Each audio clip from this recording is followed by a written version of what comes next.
Premier লিগের রাজমুকুট জয়ের পর এবার নিজেদের আরও ঢেলে সাজাতে ব্যস্ত লিভারপুল। রীতিমতো টাকার বন্যা বয়ে দিচ্ছে ইংলিশ ক্লাবটি। একের পর এক নতুন খেলোয়াড় দলে ভিড়িয়ে নিজেদের আগের চেয়েও আরও সুসংগঠিত করছে দ্য রেডস। নতুন মৌসুমে তারা যে পরিমাণে অর্থ ব্যয় করেছে তা ক্লাব ইতিহাসের রেকর্ড ভেঙে ফেলবে বলে ধারণা করা হচ্ছে। ক্রিপন ট্যাগলাইন লাগানো ক্লাবটি যে নিজেদের লেভেল আপ করার জন্য এত অর্থ ব্যয় করবে তাও অনেকের কল্পনার বাইরে ছিল। এই মৌসুমে দলবদলে প্রায় ৩০০ মিলিয়ন পাউন্ডের বেশি খরচ করতে পারে বলে ধারণা করা হচ্ছে। ট্রান্সফার মার্কেটে হিসাব বলছে ইংলিশ ক্লাবটি এবারের সাইনিং লিস্টে খরচ হয়েছে সব মিলিয়ে মোট ৩০৮ মিলিয়ন ইউরো, পাউন্ডের হিসেবে যা দাঁড়ায় ২৬২ মিলিয়ন পাউন্ড।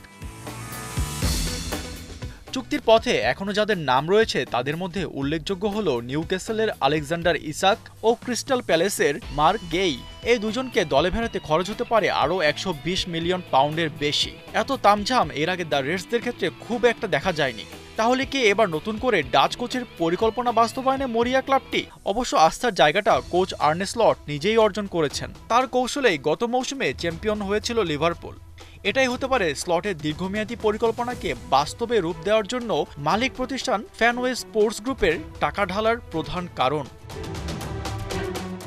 গেল মৌসুমে প্রিমিয়ার লিগ শিরোপা জয়ের ফলে এখন লিভারপুলের সর্বমোট ইপিএল শিরোপার সংখ্যা ২০টি, যা ম্যানচেস্টার ইউনাইটেডের সমান। তবুও এতদিন ধরে ক্লাব শুনে এসেছে দলবদলে কৃপণতার অভিযোগ।